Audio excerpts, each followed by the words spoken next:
Happy Muse birthday. It's Fragments of Silicon.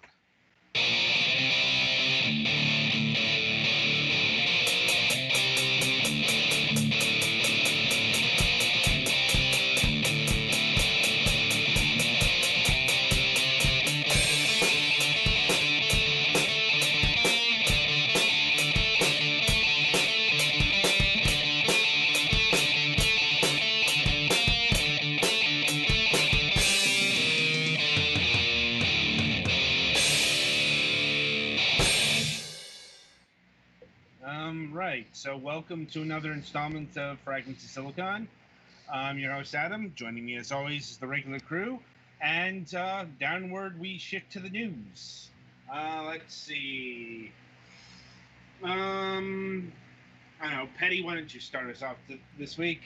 Well, for those of you who missed it, my kind of streaming of Kingdom Hearts 3 kind of turned into an impromptu Let's Play with Ogre, and you can see that on the Twitch page. I actually made a collection for it if you want to relive the Odyssey that is Kingdom Hearts 3 main story. It's a hoot. And since then, I've just been kind of leveling Sora up and looking for all the collectibles and stuff. I'd like to try and get the Platinum Trophy, but there's one part that's kind of a pain in the ass. So we'll see.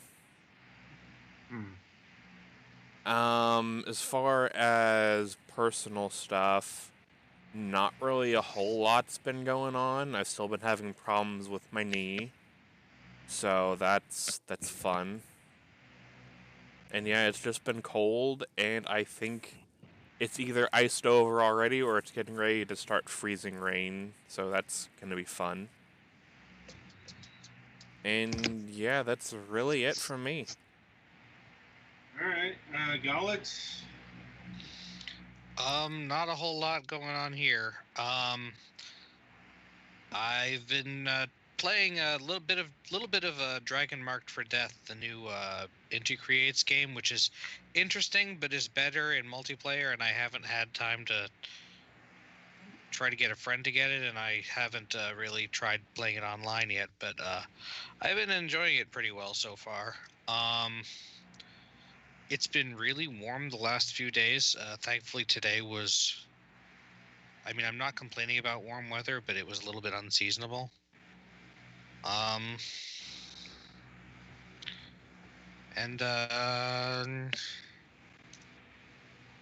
yeah, and the work Super Bowl pool, one person, we did a thing where like it's the score, the first digit of the score after every quarter and then the final. And like one person got like 3 of them, and that was kind of annoying. Anyway. Okay. Twilight? There hasn't been much going on around here either. We've been having some nice spring-like weather over the past few days, which I've appreciated. Don't think actually, I think it's going to stay warm for the next few days. But we did have some cold rain today. It seems our water heater is acting up. The pipe keeps shutting off, and we've already blew the drip on that thing, and still acting up. We may have to have somebody go see it if it shuts off again. But let's see now. So I think in terms of gaming, I finished Claire's story on the Resident Evil 2 remake. So I'll be going on to Leon's, which everybody else started out with, and been playing the game for review this week, and that's it for me. All right, my go. Let's see. Well, this week's been interesting because, out of the blue, my brother from the Midwest dropped in, like, for a literal surprise visit. Like, he showed up on Thursday and just left today. Not that I spent all that much time with him because, he was visiting quite a few people. You know, it's sometimes how holiday trips go. You know, SETI came out because well they wanted to get away from the polar vortex, like because they live in Iowa, and Iowa is very, very cold with lots of snow. Like, so, yeah, that was a nice visit. Let's see. In show news, I'm pleased to mention that last week's episode is back up. It's in the archive. It's been edited to take care of any and all problems. So if you missed our talk last week, it's there. Hopefully such things will not be encountered again. That's all I'll say on the matter at this point. Let's see.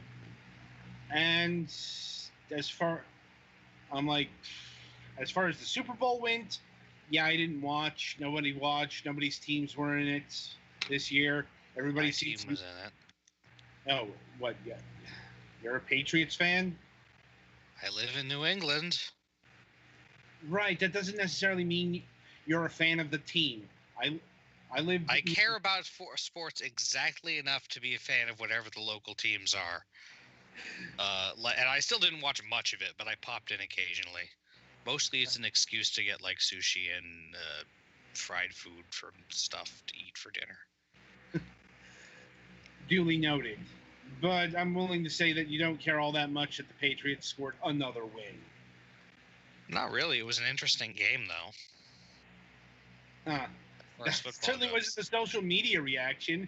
Everybody... Okay, see, it wasn't a big game if you find high-scoring games to be interesting. I'm like... But it was an interesting game in that it was very low-scoring.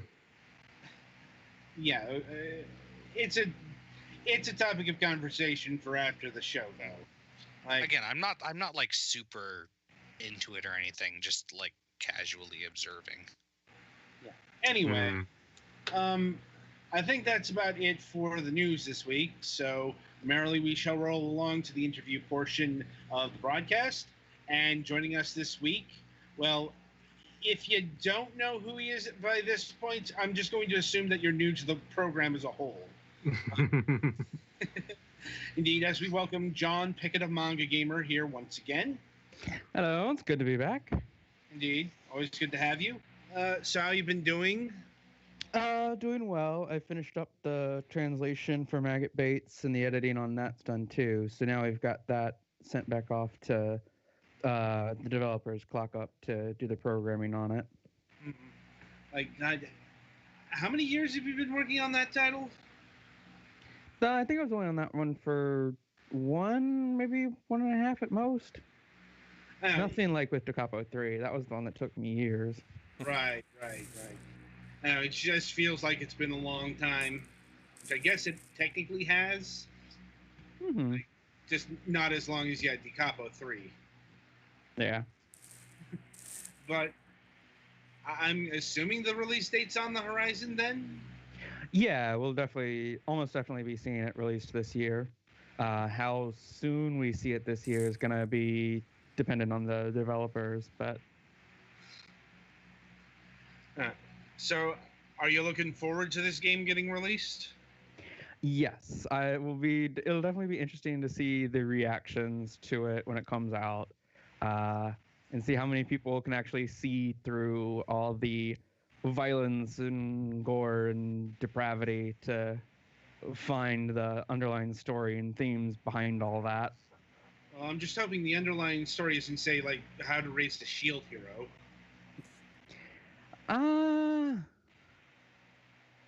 Don't know I'd say about that. There's a lot of themes about like humanity, and like one of the strong themes in Maggot Base is how ideals are a fiction that preserves our humanity.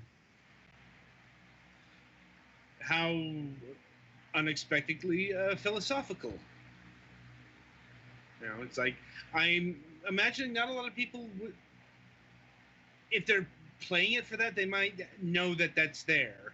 Is what I'm getting. You know, Yeah. it's like, you know, you're probably your first instinct when hearing a title called Magabait is not necessarily Kierkegaard. No. Yes.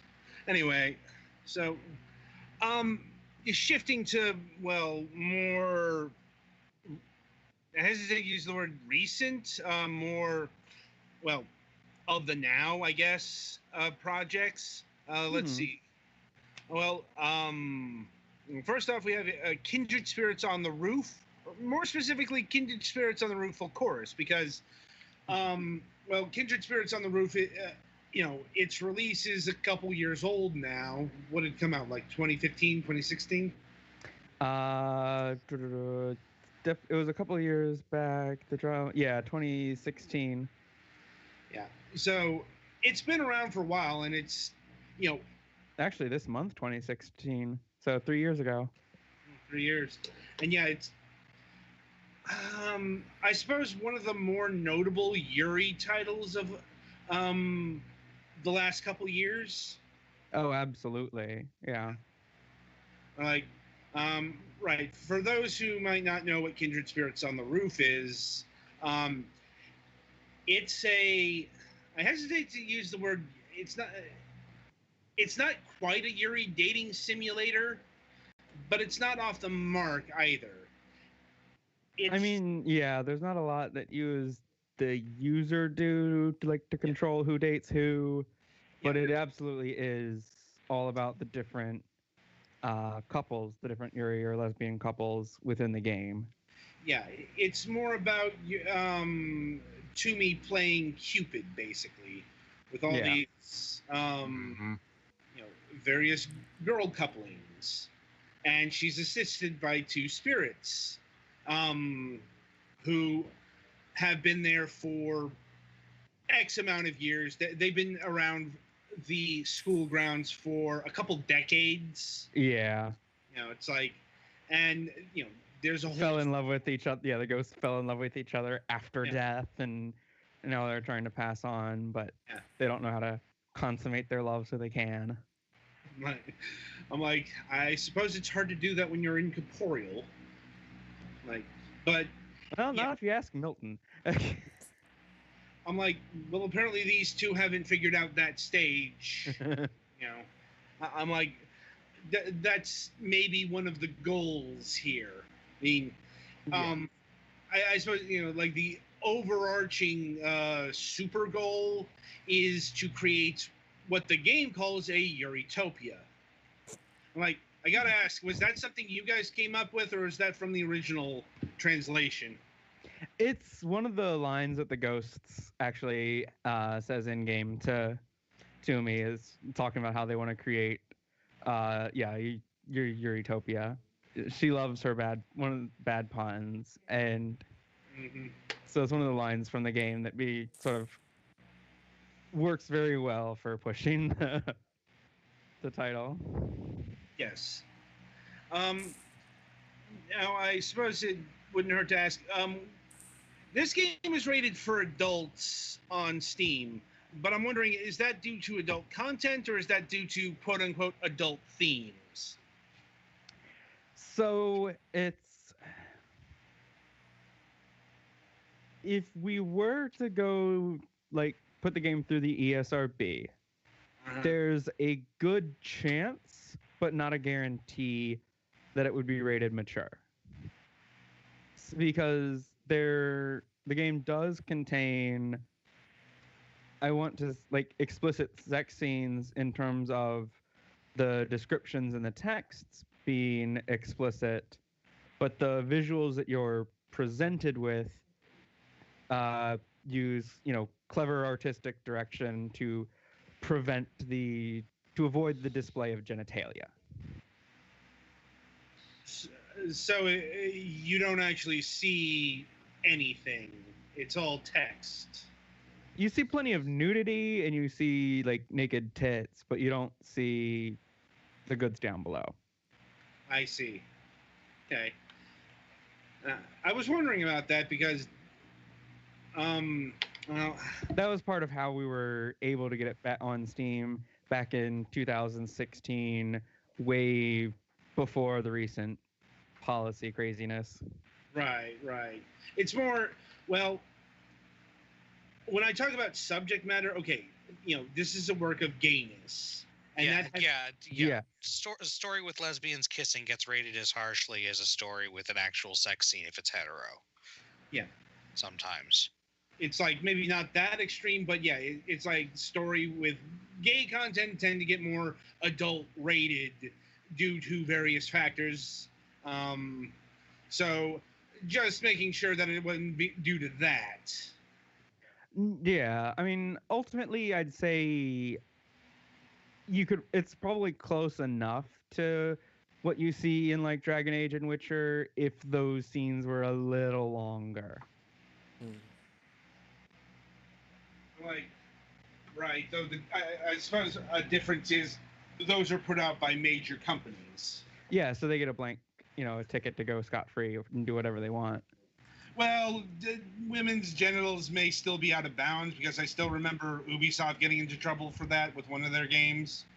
That's one of the, yeah. Well, that's one of the ESRB's hard lines is no full frontal nudity. That if you have full frontal nudity where you're revealing genitalia, then you're almost guaranteed to get an AO rating, and in America, an AO rating is a death sentence in retail stores. Yep. Prudishness. Like, anyway, so now as to why we are talking about Kindred Spirits on the Roof in the here and now, it's because it had an update called Full Chorus. Now, Yes. what is the Full Chorus DLC? So the biggest thing that Full Chorus does is it adds full voice acting to the base game. So whereas the game, when it was originally released in 2016, there wasn't any voice acting in the game. It was all the rest of your elements you expect from a visual novel, the text, the images, sound, and stuff, but there was no voice acting at all in the original. With Full Chorus, everyone is now fully voiced throughout the entire game. The Full Chorus also adds a few new event CG that weren't there in the original.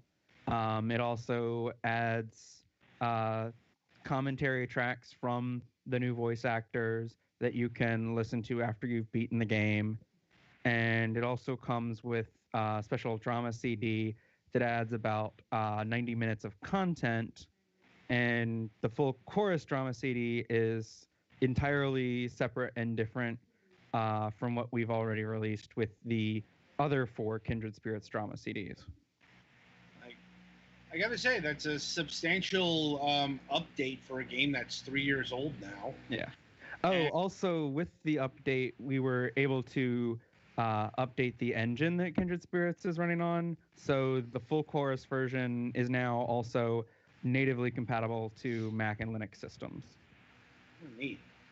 I suppose my question is, why? Why did this game get this update? Like now, was there any particular impetus to add voice acting?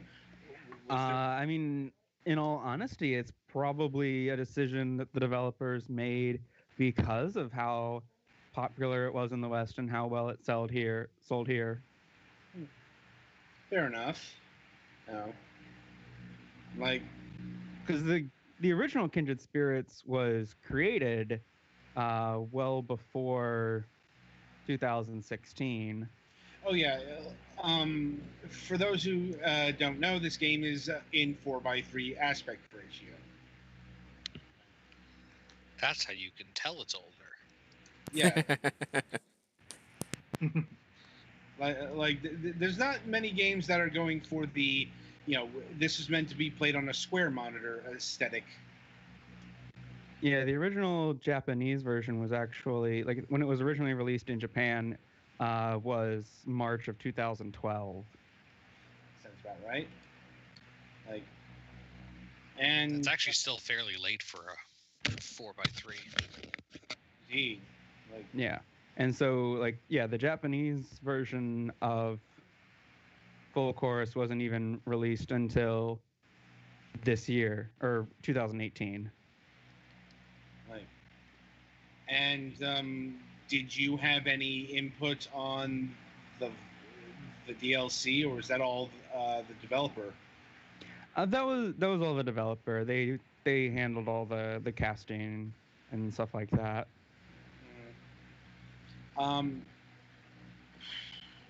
now, is the full chorus a separate thing, or is if you buy the base game now, will you have the voice acting? So it's like on Steam, you would buy it as DLC for the base game.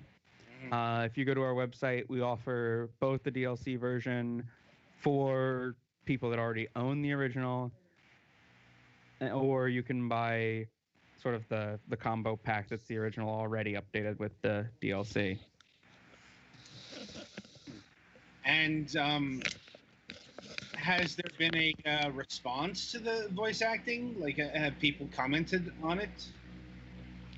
I haven't heard too much specifically, but I do think it's a really good addition. I think the voice acting is definitely going to help people that are new to Kindred Spirits enjoy it, and it gives people that already enjoyed it a reason to go back and enjoy it once more. True enough. Like, um, and do you know of any further updates that are in the pipeline for Kindred Spirits? None that I'm aware of now. Duly noted. Although, it's like, given that it's gotten DLC 3 years down the line, that we might see something yet. Yeah, I mean it getting, like you said, getting DLC this late, because you figure in terms of Japan that this is an update 6 years after it was originally published. You usually don't see that at all in the visual novel industry, so it's pretty safe to say this is a development that happened because of how well it's done overseas, or at least in like worldwide, thanks to our localization of it. Right. Well, it's good that the game has been getting such recognition. Absolutely. Right then. Let's see. So there's a number of things you've put out recently. Like, for example, Steam has seen the release of Funbag Fantasy. Yes. That's a fun one to get on to Steam. How big are the air quotes on fun there? I mean, it's fun bags. These are women with like F cups and up. Right. It is a game where all of the sex scenes in Funbag Fantasy involve big breasts and breastplay somehow. I'm like, sounds very specific in terms of fetishization. Yes. There's actually the story is actually very well developed, and very much sort of like your hero's journey story of the main protagonist, as he starts out as sort of this no-name, nothing knight in the middle of nowhere, when he meets the succubus that sort of changes his life and sets him on this path that eventually leads to him like taking over the kingdom. Right. And, well, I mean, has Valve said anything about Funbag Fantasy? Or have they left you to your own devices? Not that... Funbag Fantasy went through without a problem. We've had a couple games that I won't mention here that we have attempted to get on Steam that they told us would be no-goes. So there's definitely still some censorship and some restriction going on with Steam. One of our uh, friends in the industry, another publisher localizer, has had a couple of their games denied publication on Steam. So there's still a lot of issues with Steam right now in terms of what they will and will not accept. But at the very least, it looks like obvious adults with giant titties are not an issue. I'm like, right, which is good and well enough. Like, I suppose shifting focus a bit here. How are things on the GOG side of things? We haven't talked about that since, well, that happened way back when. Things are progressing steadily with GOG. We've been releasing more and more of our titles on GOG as well.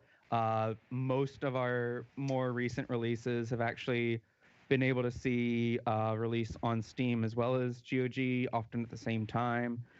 Full Chorus is one of the titles that's available on GOG now, if I'm not mistaken. And so we're definitely continuing to expand the amount of titles that we offer on GOG, and their policy is pretty clear. It's basically their policy is pretty much what Steam's used to be, where you keep the adult content off of GOG, but it's fine if you want to offer your own patch. I see. And I suppose this leads me to my next question. Have you been exploring or have you been contacted by any of the new storefronts? The Discord store, the Epic store. We've heard about both Epic and Discord. The Epic Game Store is pretty clear that they don't want things that are too adult on their store, if I remember right. So that's probably not one that we're going to be putting too much effort into. But we are definitely looking into what's going on with Discord. That's about what I expected. Like, the Epic Game Store definitely has a certain set of criteria, from what I understand. I'm like, well, considering that, yeah, they got their start with games that are targeted at a much younger audience than ours are. Right, but they're also poaching games like Metro Exodus, which are well above, teenager level. So I'm not surprised. It's more a stature thing than a content thing. Like that, like Epic has made it clear that they want big time indies and all that stuff. So, it's unfortunate, but it is what it is. I don't know too much about Discord. Like, nobody really talks about them. Like, it's kind of like they have a store, they got some games, kind of deal. I believe a lot of the store stuff is still currently in beta, and I think that's why we haven't heard too much about it yet, other than their announcement that it is going to be a thing. Well, yeah, it's already a thing. In fact, like, there have been some games that showed up there first. I do know, like Bad North. It's just, I don't know how many people are actually using the store and all that stuff. It's like nobody's talking about it. So yeah, maybe that's the reason why. But hopefully you can get your games there. Oh yeah, we definitely hope so too. Yeah. Anyway, let's see. We've also got Steam Prison upcoming. Yes, that is our it's our upcoming. It's our latest Otome title. People not familiar, Otome's visual novel or a game where the main character that you play as is female, and a lot of the romantic options and interests are men. Mm-hmm. This particular one is set in essentially a dystopian steampunk world.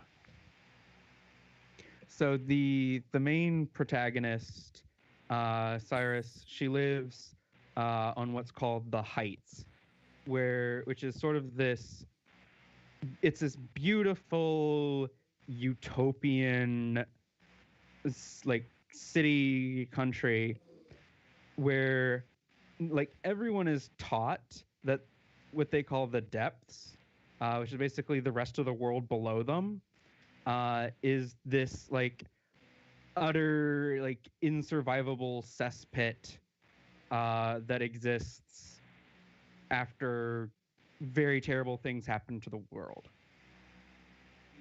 And she goes on to eventually join uh, the force of the lawmen there within the Heights, and she gets sent on a mission into the depths where she learns very quickly no, the world was not destroyed, and there is an entire civilization of people living down there under oppression from the Heights, different factions within the depths oppressing each other.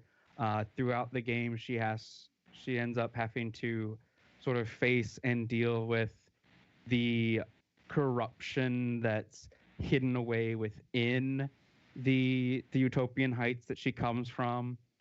Hmm.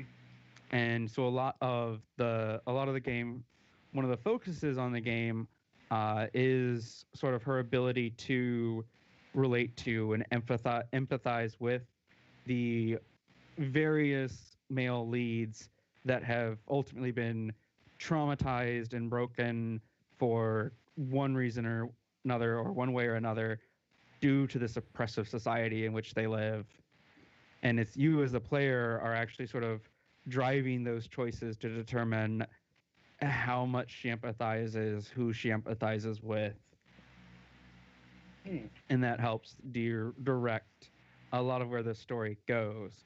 And a lot of those choices will lead to very different stories. And so throughout those different stories, different characters, different members of the cast end up playing very different roles. You might see like one of the characters that has a very leading role in one story might only have a minor role in another, but that appearance will still develop more of his character that you don't get just from his route. Hmm. So there's a lot of depth to the game to really make you want to play through each character story as well. And how many of those are in the game? There are 5 male leads. So 5 branches, Yeah. like, and is this a game? Is this one of the visual novels where your choices matter, or is it just the character you choose, or whatever? I mean, I would say, like in this case, I would say that is like your choices matter. It like because the entire story, the stories are very different with each character. It's not the kind of game where there is sort of one set story that you follow. It's your story changes based on the choices you make and who you emphasize and relate to, and so that your choices matter because it definitely determines the story you get. And is there an actual like dating aspect to this title, or is let's say the romantical options narrative driven? I would say it's more. I mean, there obviously there's some dating scenes because you do spend time with the characters, you do develop relations with the characters, but I would say it's more narrative. I would say it's more narrative driven than like Da Capo, where your choices are who do you spend lunch with. Right. And uh, is this game going to have stuff like voice acting, CG cutscenes and the like? I mean, obviously CG cutscenes. Yes, this one does have everyone is voiced except for the main heroine, which is standard. Right. And So yeah, it's all the things you would expect from all of those things you would expect from a visual novel. Right. Because looking at the price here, it looks like it's one of the higher tiered, it's the high tier level. Yeah, I think it's actually, if I remember correct, I think it's actually priced similarly to Oz Mafia as well, which was our last big non-adult Otome title. And this is all ages? Yes, Steam Prison there's no adult content in it. Okay. Like, let's see. And you've got some other releases here, like Lucy's Got Problems or Lucy Got Problems. That was released by a different publisher. The Flat Chest Dev, I think it was. So those, we have a couple of titles like that that have been recently added to our catalog. So fans and customers can enjoy some of the products from the other companies out there that are also localizing and developing these titles. Right. Because you gotta have a safe harbor somewhere, I guess. Exactly. Well, and let's see, convention appearances. What's your schedule looking like for this year? Our first convention appearances are going to be Anime Boston, SakuraCon, which are both coming up, I believe, either the end of March or the beginning of April. The exact date is slipping my mind at the moment, but I know they're both the same weekend. We'll actually be having Ryu Kishi, the author of Higurashi, joining us at SakuraCon this year. We'll also be at, I believe it's Anime Central in the Midwest, and then we'll have Anime Expo, Otakon, Anime New York. Mm-hmm. And I believe Anime New York's our last appearance. Sounds like you've got a packed con schedule for 2019. Mm-hmm. Well, let's see. I'll see if my colleagues here have any last questions for you. I think I'm good. I'm good. I don't have anything in specific. I had something about the Discord store, but it wasn't a question, but I don't remember what it was, so we can skip that for now. Yeah. Mm-mm. Right.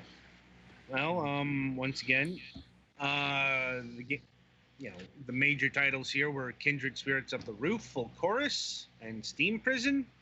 Mhm. You can find both of those on GOG, Steam, and the MangaGamer store. The MangaGamer store also has a couple new releases in Hello Goodbye, Sister Travel, and Lucy Got Problems. Yeah. And on that also, in terms of Yuri, we will also be looking at releasing Lilycal very soon. We haven't set the exact date for it, but you can expect that coming up within the next month or two. Okay. Well, John, as always, it was lovely having you on our programming, and we hope to have you back, say, April 17th for the start of season 11. Yeah, sounds good to me. All right. Petty Fan, play us to the next segment.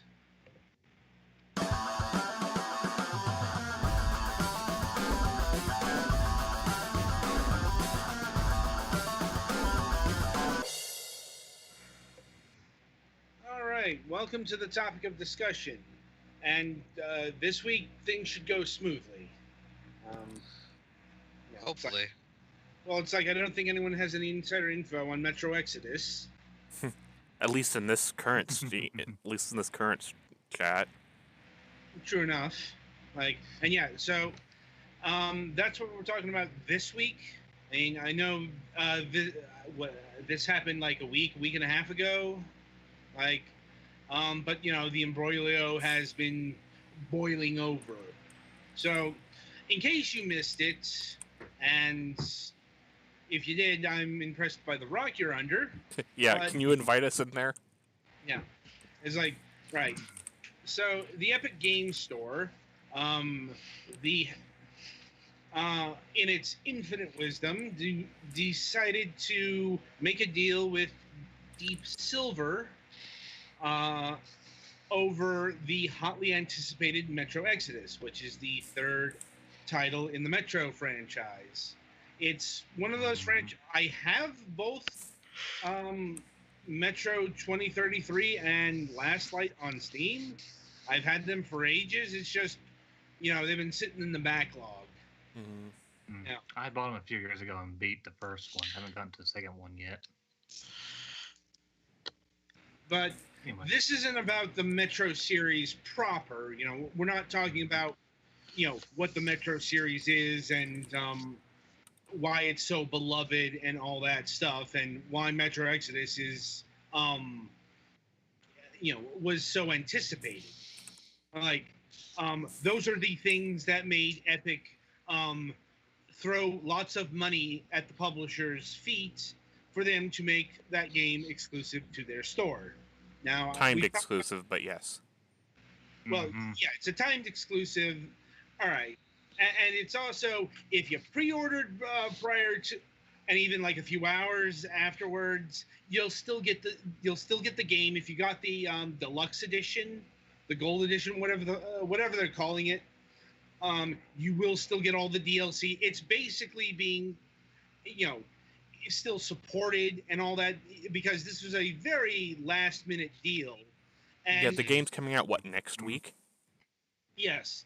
And they decided they didn't want all of their offices torched by the angry mobs. Yeah, because Lord knows that would happen. I'm like, no, all they're getting is some of their offices. Nobody's actually tried to set fire to anything. I want to clarify that. Yeah. Don't do that. It's like, and I wouldn't put it past some motherfuckers to do some stupid shit like that. These are the times we are living in here, people. Like, unfortunately. Yes. It's just a game. It's not the end of your fucking life.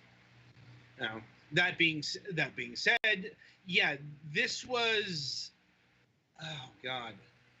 It's hard to calculate the fallout from this because, we've talked about it previously, but, the Epic Game Store, because it's a personality-less shell of a storefront that doesn't really offer anything for the consumer to go to that particular place and buy, say, Darksiders 3.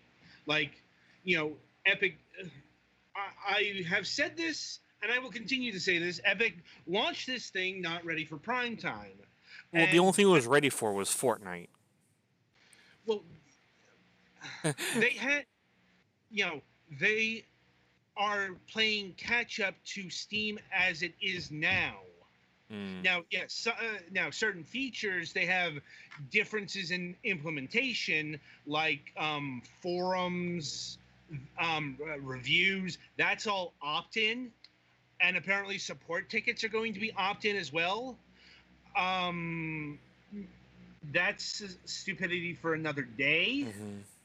Like, though apparently you can't just ignore the support tickets. I'm like, Jesus fucking Christ. This is just such fucking poor planning. Yeah. It's like, I understand the why they are doing certain things, because reviews are weaponized, as we saw with the Metro series. Like, the entire fucking series has been review bombed on Steam. Not sure it's, it's like, and this actually has significant effects on things. I'm like, and has actually led to change. Like, for example, one of Ubisoft's, I'm trying to think if it was The Division. One of their Tom Clancy titles was going to be edited to conform to Chinese standards, which meant a certain level of censorship. Game got reviewed bombed. That certain level being high? Higher than what was willing to be tolerated. They backed off on that. This is how we got paid mods to not be a thing. So it can be like, it's a weapon that can be misused, but it's a weapon that can be effective as well. I'm like, I'm not sure what it's going to do to, the past two Metro games. And, Well, and something to also consider, some developers use like Metacritic or review scores as part of developer bonuses. I suppose, but I don't think Steam user reviews appear on Metacritic. Fair enough. But, if this was to torpedo the deal, that's not going to happen. Money's been paid, and according to, let's say, industry sources, the money paid has already made this game profitable, because of course Epic threw a very, very sizable amount of money to do this. This is the only way this makes sense, because no, you do not pull your hotly anticipated title. And let's be clear here, Metro Exodus isn't a fucking struggling indie title. It's not even a high profile indie title. It's being handled by public companies. Okay, they're not EA level, but they are, they have fucking marketing budgets and shit like that. Yeah, we'd consider this almost like a AA title. It's not quite AAA, but it's up there. Yeah, thereabouts. Yeah. And it's also, Microsoft's been pimping this title for the like their Game Pass, or they were, until this thing happened. Yeah, wasn't it dropped at Microsoft's E3 like a couple years ago? Yeah, yes, it was. So Microsoft's been using it for marketing material. Like, that's not fucking under the radar, people. Like, nope. The Metro series has sold millions of fucking copies on PC, no less.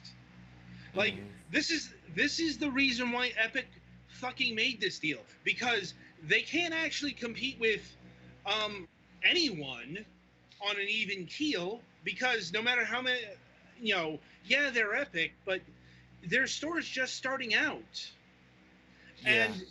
And and also, their revenue share model is attractive, but not attractive enough, apparently. Well, and it's like a lot of this they wouldn't even be able to do if they weren't making like literally all the money with Fortnite. Well, it's like what Epic wants to do is they want to do what Valve did about 2011, 2012. Yeah, with Half-Life and stuff like that when they made Steam open. Well, it's not. Well, I mean, they've been doing that since 2004. I'm talking more the big transition to, live. When they did like Dota 2 and Team Fortress 2. Really embracing the live service model and multiplayer. And, tying those economies into the Steam economy. Now, granted, Epic hasn't quite done that yet, but, they want to take the Dota 2 customer. Valve took like the Dota 2 customer, the CSGO customer, all of those people, and made them Steam customers. This is what Epic Games wants to do now. They want to, the idea you would think would be... They want to make all the Fortnite people go through their stuff for everything else. Yes, except that's not really what they're doing, because the game. Well, I said what they want, not what they're doing. Yeah, well, that's what the logic process has been, and I don't think that is the correct one. It's more, they want to steal the Steam audience. It's like, that's why they've been going after high-profile indie titles. This is why they've been securing The Division 2 from Ubisoft. This is why they secured Metro Exodus. These are not games that are aimed... Like, the closest thing I can think of is The Division 2. That's another live service game, which could be comparable to Fortnite, but The Division 2 is not fucking Fortnite in a good manner of details. So, they're not really getting games that would necessarily appeal to the Fortnite set. And yes, I know Fortnite is played by people of all ages, but let's be honest, the average age of Fortnite is pretty fucking young. In fact, it's been called by some friends of mine, a digital daycare simulator, because all the foul-mouthed teens that used to infest other games are infesting Fortnite. Because it's free. Yes. Yep. Yeah, I saw at least one post recently about from some guy who was like super glad that Fortnite was a thing because it was keeping obnoxious kids from queuing in. Right. I forget what other. It might have been Dota or League of Legends. Yeah, one of the two. I'm like, but yeah, it's like Fortnite has a huge audience. It's like that's not necessarily one that's going to transfer into even the Epic Game Store, because Steam has economies on economies. It's not just about it's like they've got they don't have the Fortnite trading cards, which are a big part of the Steam ecosystem. Maybe in time they will have that, and people seem to like that shit. But I mean, you don't need to have a whole social thing set up for your store, but it sure helps. yeah. So the point of the matter is, the Epic Games Store preaches competition in some nebulous vagary outside of, for developers, it's an attractive choice, because 88 12 is a pretty good split. The problem is, well, the Epic Games Store is is an infinitesimal fraction of Steam, no matter what Epic does. That's just kind of Steam existing for more than a decade, and having all the pie for so long. Epic being a true rival to Steam isn't going to happen for a while. Yeah, they still got 2 more in front of them on that. Yeah, I'm like, so, and what I'm getting at is they can't, they don't have a feature set. They don't have a philosophy like, say, GOG. GOG has a smaller range of titles, a more select range of titles, but they preach about old games and also DRM free. And so on and so forth. The Epic Games Store is like, I keep trying to come up with a reason to use the Epic Games Store if you weren't playing Fortnite, and well, the answer is because it poached games that people might want to play. This is why Epic Games has been buying let's say the services of popular titles. Yeah, like what's the big ones they got? They got the new Super Meat Boy. Yeah, it's like Metro. They got the latest from Supergiant Games. I mean, and that's in early access. That is a thing that they've been copying from Steam. It's like it's all stuff from either established or heavily hyped stuff like Ashen. It's a new property, but Microsoft has been hyping up Ashen for years. For example, what they're not doing is they're not plucking the scrapping indie who doesn't have a name for itself from the vast bottomless well that is Steam these days, and maybe potentially making them the next breakout sensation. Because, well, how do I put this? They're a risk. Like, for example, you're probably not going to see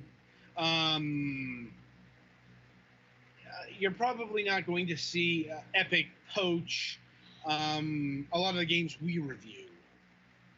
Not necessarily all of them, but like Mage's Initiation, which we reviewed this week. It's like I do not expect that to ever be headline news for Epic Games. That's just kind of the stature that they're going for. Yeah. And it's a sensible policy on paper, in the sense that, yeah, exclusives have always existed because they are the thing that gets people to buy your thing, engage in your storefront, what have you.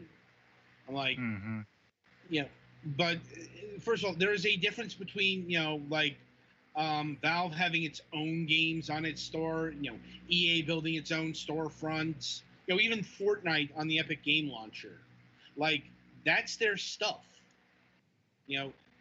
If Epic Games wants to just engage on the Epic Game Store launcher, that's their business. They don't have to answer to anybody, and nobody had a problem with Fortnite not being on Steam. It's like nobody had a problem with Minecraft not being on Steam. Like there was some consternation when EA left Steam, but that was more under the circumstances and because they're fucking EA. Yeah. It's like, yeah. Epic's trying to be the hero in this story, but they're very quickly turning into the villain, which is pretty impressive. It's not just what they've been. It's not just the what they've been grabbing; it's the how they've been grabbing it. Nobody. It's like nobody is happy that a game that has been on Steam for about a year. You could pre-order, I think, from E3 2018. Got pulled off the fucking store 2 weeks before launch. Mm-hmm. Yep. And have they said how long the timed exclusive is? It's a year. Mm-hmm. The whole year. Yeah, it will show up on Steam February 15th, 2020. And by which point no one will care anymore. Oh, no. They may care. They may care to continue to not buy your game. Mm-hmm. And this leads into more controversy because one of the developers at 4A decided to open their traps about this and saying if the Metro Exodus does not sell on the PC, that they might not make the potential Metro 4 on the PC. Is that dude still employed? I don't know. He may not. And here's the thing. There have been no less than 3 fucking official statements about this mess. Oh yeah, that's the big part of why this is a total debacle. Yeah. Okay. So it's time to go into corporate org charts. Everybody's favorite thing. Well, it's because there are 2 entities that are named the same thing. Mm-hmm. Because, okay, Deep Silver / Koch Media, not Coke. It has nothing to do with the Koch brothers. Okay, like it's not even pronounced that. It's I believe the German pronunciation is Koch Media. Anyway, they are owned by THQ Nordic, but there are 2 THQ Nordic entities. There is THQ Nordic GmbH, which I believe is their German-Austrian brand. Yeah, that's actually German-Austrian if you see GmbH. Yes. That's just what I said. Yeah, well, that's just for people playing at home. Yes. Anyway, they are the reconstituted form of a publisher called Jowood Productions. GmbH is literally German for LLC. Yes. There's going to be more of this. Sorry, I was just looking it up because I was curious. And it literally translates to company with limited liability. Okay. Now that we've gotten that, okay. They put out a statement on their official Twitter basically condemning the process. They're based. They still got it pinned, by the way. Yeah. Well, as at time of recording, for anyone who finds us later. Yes. I'm like, they're basically saying, Deep Silver, they're their own division. They do their own thing. This had nothing to do with us. You know, um, they did. And this is the same, like, cry like an anime fan on prom night, Deep Silver, right? Yep, that's the one. My anyway, THQ Nordic, GmbH basically condemned as much as they could in official PR speak. Without screaming, you guys are a bunch of idiots. Yeah, they also mentioned, they couldn't say that they would not engage in this, given the right amount of money, because they are a corporate entity, but they do not really agree with this. Like, so that's their sister company. Then you've got the level above all of this, which is THQ Nordic AB. That's the Swedish holding company. That is the company that manages THQ Nordic GmbH, Deep Silver, and Coffee Stain Studios. Like, and the CEO of the holding company said that he's fine with this. He's fine with the decision that Deep Silver has made. Probably his best option, all things considered, because if he stepped in to block this transaction, that would be a very serious breach of protocol and a very serious breach of autonomy and independence. It's like, it may be a stupid deal, but it's Deep Silver's deal to make, no one else's. And of course there was a huge financial incentive behind it as well, so of course the CEO isn't going to be that philosophically opposed to an exclusive deal. Why would he be? Yeah, if they did this, Epic Games looks like a bunch of nice guys, let's go make this a year exclusive for free, he'd be like, whoa, hold up there, Sparky. It's like, and that comes to statement number 3, which was tweeted out by the Metro Exodus account itself. That was in dealing with the comments, off the record comments that I mentioned earlier. And they basically disavowed that. And someone's probably been shot into the sun. Yeah, because like, holding shit for ransom doesn't work out. Yeah, like, here I found the comments. They had to use Twit longer. Yeah, so the recent decision to move the Metro Exodus from Steam to the Epic Game Store was made by the Koch Media Deep Silver Group alone. The recent comments made by a member of the 4A Games development team do not reflect Deep Silver or 4A Games' view of the future of the franchise.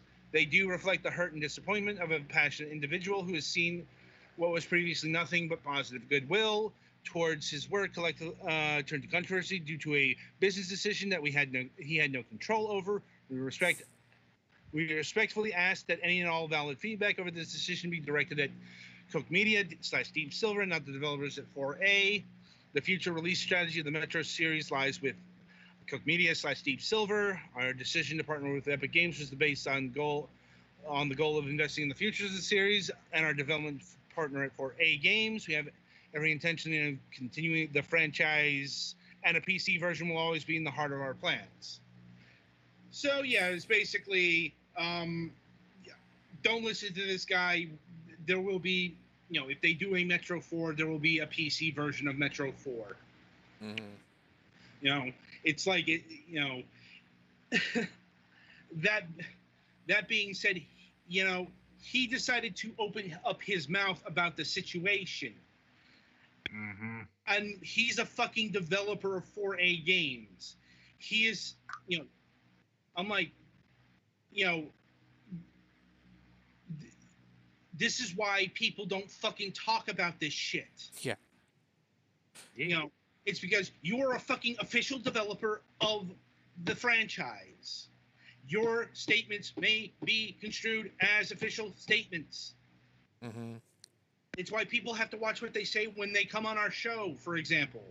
We may not have a big audience, but, people do pick things up from us. Yeah, we may not have a big audience, but there are potentially some people who listen who could really get the word out if you get my drift. Yeah, it's like, Yep. it's happened. It's happened quite a few times. Like last week, just going back to last week, if we hadn't taken down the episode and had those Metroid Prime comments edited out, I'm like, they probably would have gotten picked up. Yeah. I'm like, we probably would have pushed it. Like, not gonna lie, it was a thing that was briefly discussed, but it all got scrapped when somebody probably would have gotten fired over it. Mm-hmm. At best case scenario, somebody probably would have got fired over it. Yes. So, and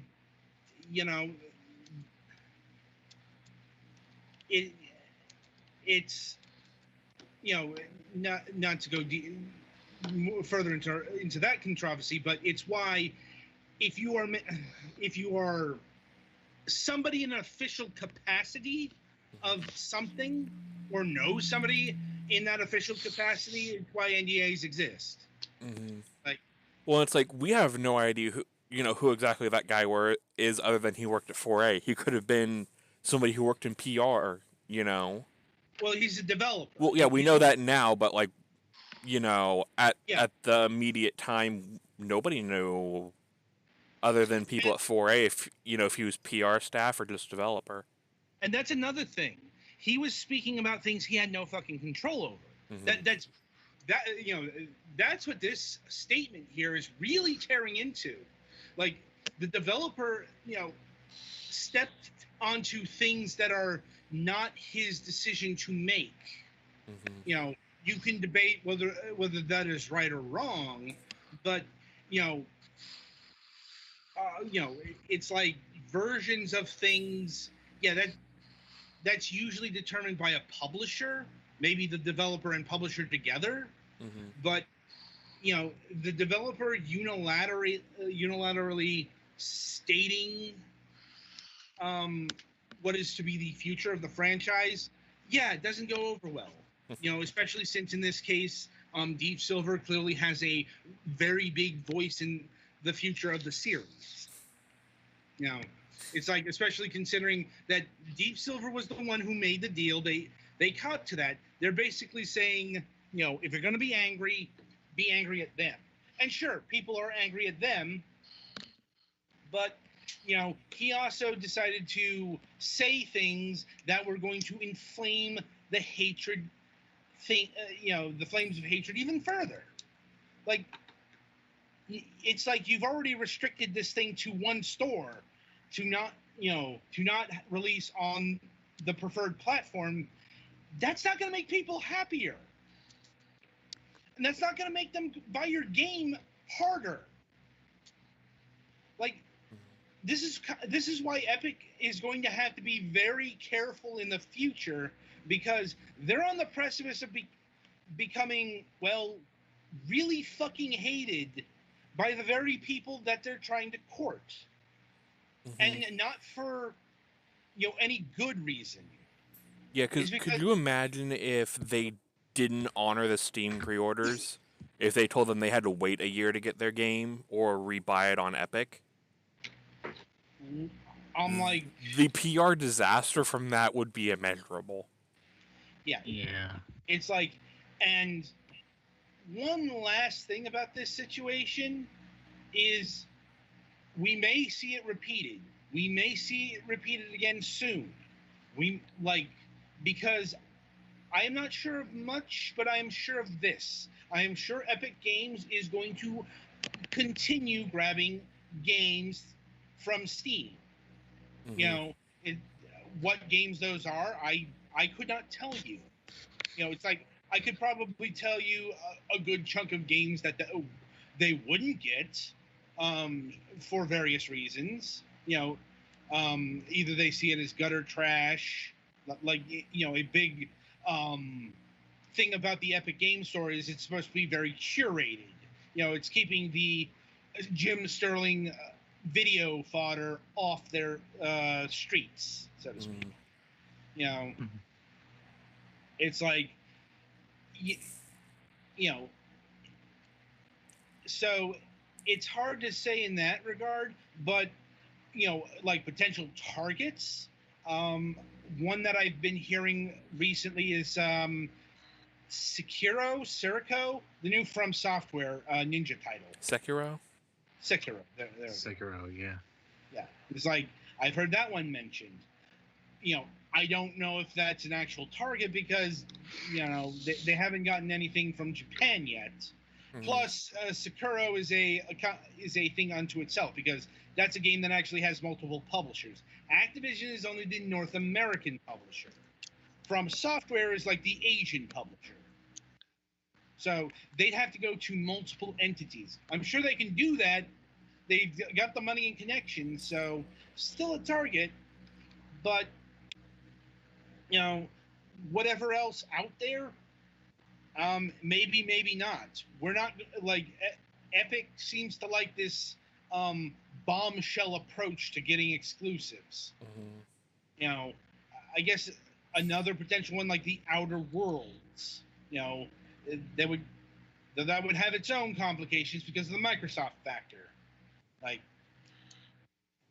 But anyway, my point is expect more of these, and I do not know what the reaction is going to be because, what they take,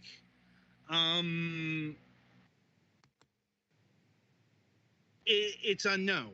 Like, we could get another Metro Exodus level hate bomb, or we could get, one of them grabbing one like Super Meat Boy Forever. There was some grumbling, but it was met with an okay shrug, whatever. Yeah, didn't they grab that before pre-orders actually went live for it? I think so. The point is, like, Super Meat Boy isn't even out yet, or it's like there was some mild unhappiness with like that first batch of indie titles. But, I mean, that's kind of, they've been upping the notches of stature. So, who knows what they're doing for a fucking encore. Mm-hmm. Yeah, we'll be finding out. Yes. I would not, it would not be wrong to say we'll be probably revisiting this before the year is done. No, I'm expecting it. So, anyway, that'll about do it for this installment of Fragments of Silicon. The week ahead, coming up, no Friday show. I assume Final Fantasy XIV stuff is progressing as at its usual date and times. Yeah, Thursday and Saturday. I might stream something Friday. Depends how I feel. More on that from Twitter. And coming up on the Sunday reviews, we've got Kindred Spirits on the Roof, full chorus. Meet Possible, Chapter 1.5, a game I admittedly haven't put as much time as I'd wanted to, but I kind of lost a day. Family obligations. And Petty Fan will have a review on the Super Fancy Pants Adventure. I actually started a bit of this for once. I know, shocking. Well, I mean, you're kind of in charge of the... I know. And there was an obligation here, so yep. Get to, cracking the whip. Oh, it hurts. So, anyway, until next time, I shall wish you good gaming.